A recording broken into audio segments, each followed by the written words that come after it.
Hi అందరికీ నమస్కారం. మహాసేన రాజేష్ పరిచయం అక్కర్లేని పేరు.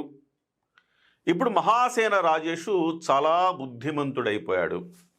చాలా హుందాగా మాట్లాడుతున్నారు, చాలా పద్ధతిగా మాట్లాడుతున్నారు, చాలా పెద్ద మనిషి తరహాలో బిహేవ్ చేస్తూ ఉన్నారు. దానికి నిదర్శనమే మహాసేన మీడియా నుంచి ఆయన ఒక పోస్ట్ పెట్టారు. గౌరవనీయులు శ్రీ పవన్ కళ్యాణ్ గారు, నన్ను క్షమించండి సార్. దీనిలోకి వెళ్ళే ముందు మహాసేన రాజేష్ గారు గురించి ఉపోద్ఘాతం కాసేపు చెప్పుకుందాం.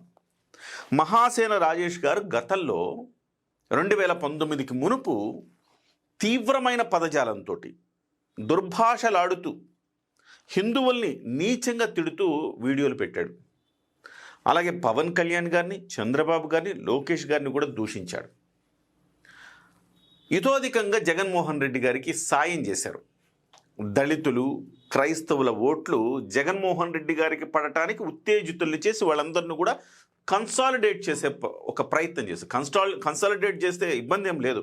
ఒక పాజిటివ్గా మాట్లాడుకొని, ఒక పాజిటివ్గా వీడియోలు చేసుకొని, లేకపోతే విమర్శనాత్మకంగా పద్ధతిగా విమర్శిస్తూ కూడా ఇబ్బంది లేదు. కానీ కొన్ని సందర్భాల్లో హద్దు మీరి మాట్లాడారు. ముఖ్యంగా బ్రాహ్మణ అమ్మాయిల్ని తీసుకొచ్చేసేయండి, పెళ్ళిళ్ళు చేసేసుకోండి, దళితులు మీకు నేను దగ్గరుండి 1,00,000 రూపాయలు మీకు సాయం చేస్తాను, ప్రైజ్ ఇస్తాను, మీకు దగ్గరుండి పెళ్లి చేస్తాను, నేనే ఇలా ఉంటాను, బ్రాహ్మణ అమ్మాయిని పటాయించండి అని చెప్పాడు. ఆ తర్వాత హిందువుల్ని నానా లంబూతులతోటి దుర్భాషలాడాడు. ఇక పవన్ కళ్యాణ్ గారిని, మిగతా వాళ్ళని కూడా.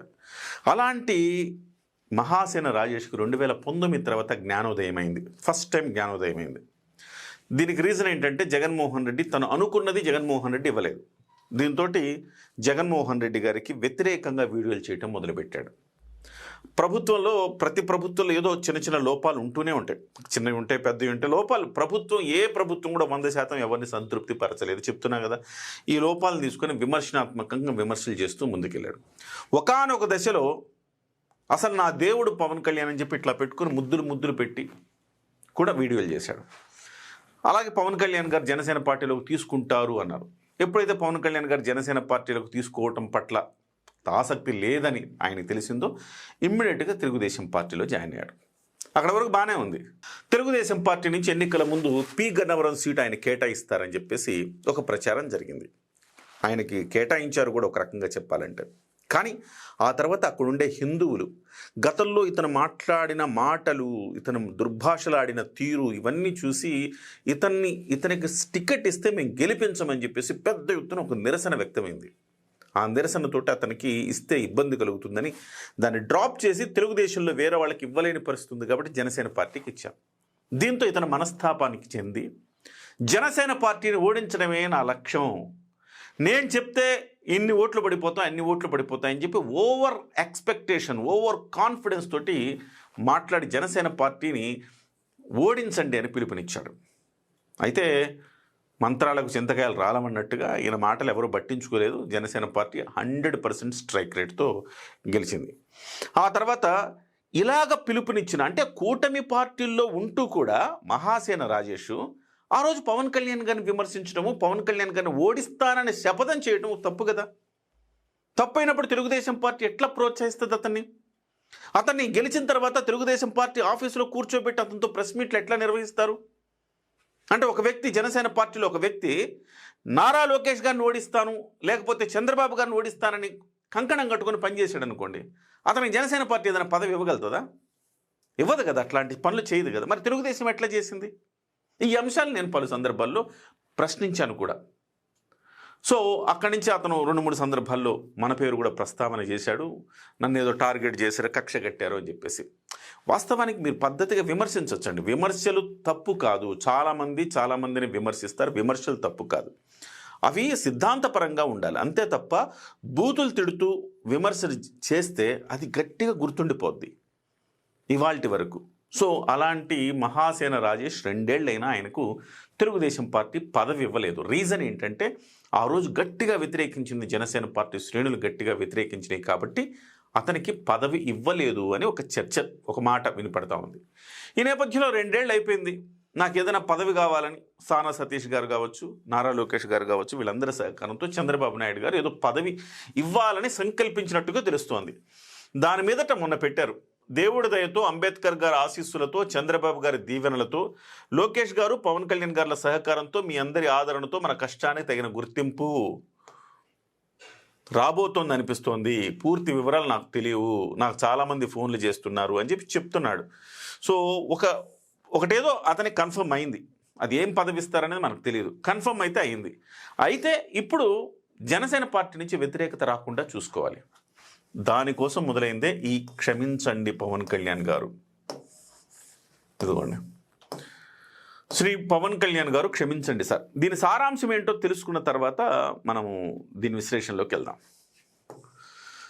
అంతకంటే ముందు ఛానల్ని దయచేసి సబ్స్క్రైబ్ చేయండి. 2 లక్షల సబ్స్క్రైబర్లకు వెళ్ళటం మన లక్ష్యం. ఎంత త్వరగా వీలైతే అంత త్వరగా 2 లక్షల సబ్స్క్రైబర్లకు చేర్చండి. ఛానల్ మీకు నచ్చినట్టయితే, ఛానల్కి సపోర్ట్ చేయాలనుకుంటే జాయిన్ బటన్ నొక్కండి, లాయల్ మెంబర్గా జాయిన్ అవ్వండి. వీడియోలు మీకు నచ్చితే 10 మందికి షేర్ చేయండి, కామెంట్లు చేయండి, అలాగే లైకులు కొట్టండి. సో తద్వారా కామెంట్లు చేయటం, లైకులు కొట్టడం ద్వారా ఛానల్ మరింత వైబ్రెంట్గా జనాల్లోకి మరింతగా పుష్ అవుతుంది.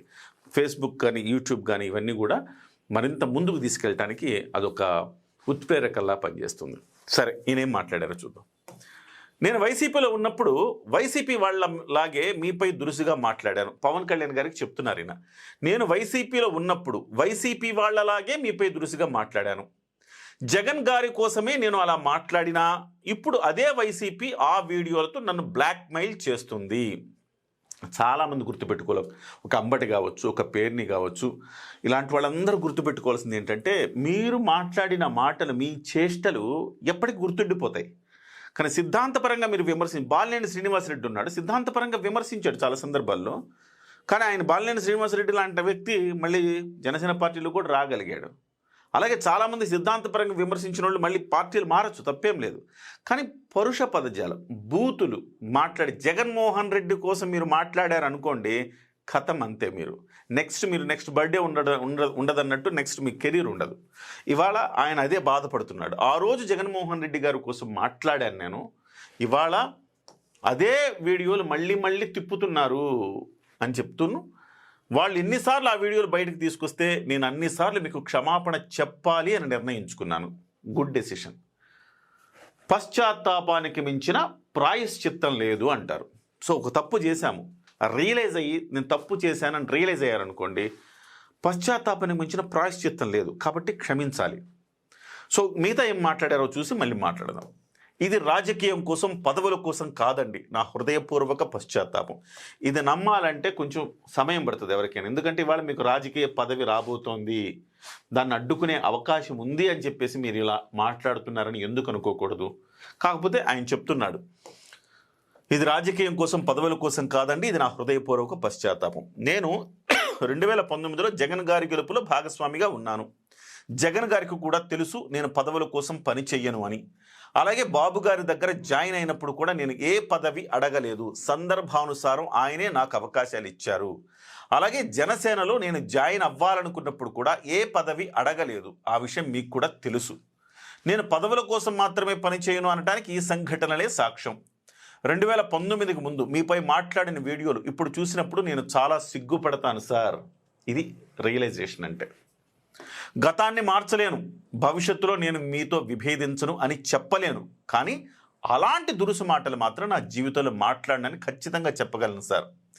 ఈ లైన్ నాకు కొంచెం నిజాయితీగా అనిపిస్తుంది. భవిష్యత్తులో నేను మీతో విభేదించను అని చెప్పట్లేదు. అంటే అతను పార్టీ మారచ్చు, లేకపోతే కూటమి విడిపోవచ్చు, ఇతను తెలుగుదేశంలో ఉండొచ్చు, ఆ రోజు పవన్ కళ్యాణ్ గారి మీద విమర్శ చేయాల్సి రావచ్చు. ఇలాంటి పరుష పదజాలం, బూతులు మాత్రం మాట్లాడను అని చెప్తున్నాడు.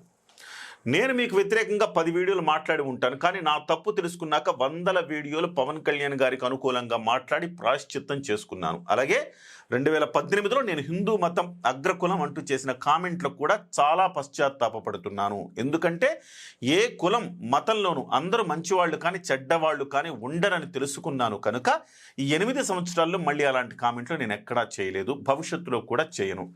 వారికి కూడా ఇదే నా బహిరంగ క్షమాపణ. అవకాశం వచ్చినప్పుడు మిమ్మల్ని డైరెక్ట్గా కలిసి క్షమాపణ చెప్తాను. ఇట్లు రాజేష్ మహాసేన. సో ఇది ఆయన చెప్పిందనమాట. అంటే ఆ రోజు నేను చెప్పాను కదా, హిందువుల్ని కూడా దూషించాడు తీవ్రమైన పదజాలంతో అని చెప్పేసి. అవి చాలామంది గుర్తుంచుకోవాల్సింది రాజకీయాల్లో ఇవాళ మనం అధికార పార్టీకి దగ్గరున్నామనో ఇంకోటో ఒళ్ళు మరిచి మనం మాట్లాడకూడదు. మాట్లాడితే అవి ఎవిడెన్సెస్గా రికార్డెడ్గా ఉంటాయి. కొంతమంది వాటిని రాజీపడి మిమ్మల్ని మళ్ళీ ఆదరించవచ్చేమో. కొంతమంది అలా చెయ్యలేరు. ఎస్పెషల్లీ జనసేన పార్టీ చెయ్యలేదు పవన్ కళ్యాణ్ గారు. అలాగే జన సైనికులు కూడా పదే ఆ మాటలు గుర్తుకొస్తూ ఉంటాయి. అంటే మీరు అప్పటి వరకు మీరు పవన్ కళ్యాణ్ గారిని పొగిడి ముద్దులు పెట్టి మా దేవుడు అని చెప్పిన మీరు సడన్గా మీ సీటు విషయంలో పవన్ కళ్యాణ్ గారే ఏదో కుట్ర చేసినట్టు మీరు మాట్లాడడం భావ్యం కాదు కదా. ఆ రోజు మీరు చేసిన అతిపెద్ద తప్పు మీ జీవితంలో ఏంటంటే ఈ బూతులతో పాటుగా ఆ రోజు టికెట్ రానప్పుడు పవన్ కళ్యాణ్ గారిని ఓడిస్తానని ప్రతిన ఉండటం. కూటమిలో ఉండి మీరు అలా చేసినా కానీ మిమ్మల్ని తెలుగుదేశం పార్టీ సస్పెండ్ చేయకపోవటం మరొక తప్పిదం. ఇవాళ అదే తెలుగుదేశం పార్టీ మీకు పదవి ఇస్తారంటే జన సైనికులు ఎట్లా ఒప్పుకుంటారు? ఒప్పుకోరు. కానీ చాలా సందర్భాల్లో ఇవాళ మీరు వ్యక్తపరిచిన అభిప్రాయాలు నిజమని నమ్మాల్సిన అవసరం ఉంది. ఎందుకంటే పశ్చాత్తాపానికి మించిన ప్రాయశ్చిత్తం లేదు కదా. మరి మీరు నిజంగా మారి ఉంటే డెఫినెట్గా ఆ పశ్చాత్తాపానికి అర్థం ఉంది. లేదు ఇవాళ ఏదో పదవి కోసం నాకు ఏదో పదవి రాబోతోంది అని మీరు కామెంట్ పెట్టారు కదా, ఆ పదవి కోసమే మళ్ళీ ఇలాంటి నాటకాలు మీరు ఆడి ఉంటే మిమ్మల్ని జన సైనికులే కాదు ఈ సమాజం కూడా క్షమించదని మీరు గుర్తుంచుకోవాలి రాజేష్ గారు. పద్ధతిగా విమర్శలు చేయండి, రాజకీయాల్లో మీరు కొనసాగండి, మంచి రీసెర్చ్ చేసుకుంటారు, చక్కగా మాట్లాడతారు, చాలా చక్కగా ఎక్స్ప్లెయిన్ చేయగలుగుతారు. అంత ఏదంటే అది మాట్లాడేప్పుడు ప్రొఫెషనల్ జోసెఫ్ ఇలాగా ఏది పడితే అది మాట్లాడే రకం కాదు. కొంత మీకు ఒక డిగ్నిటీ ఏర్పడింది గత 8 సంవత్సరాలుగా, ఎంతో కొంత మీకు అది ఏర్పడింది 7-8 సంవత్సరాలుగా. అంటే 2019 తర్వాత మీరు మారిన పక్షంలో మీకు కొంత ఫ్యాన్ బేస్ వచ్చింది. పర్లేదు మహాసేన రాజేష్ కరెక్ట్గా విశ్లేషణ చేస్తాడు అనే ఒక పేరు కూడా వచ్చింది. అలాంటప్పుడు మీరు మళ్ళీ ఇవాళ గనక ఇది కేవలం పదవి కోసమే అని తెలిస్తే, అలాంటి సందర్భం వస్తే సమాజం మిమ్మల్ని క్షమించదని గుర్తుపెట్టుకోండి. మీ పశ్చాత్తాపం నిజం కావాలని నేను కోరుకుంటున్నా. సో జన సైనికులు కావచ్చు, ఇతరులు కావచ్చు, మీ అభిప్రాయాలు తెలియచేయండి. నిజంగా మహాసేన రాజేష్ పశ్చాత్తాపడుతున్నాడా? నిజంగా రియలైజేషన్ వచ్చిందా? నిజాయితీగా మాట్లాడుతున్నాడా? ఆయన మాటల్లో కానీ ఆయన చేతల్లో కానీ నిజాయితీ కనిపిస్తోందా? దయచేసి కామెంట్ చేయండి.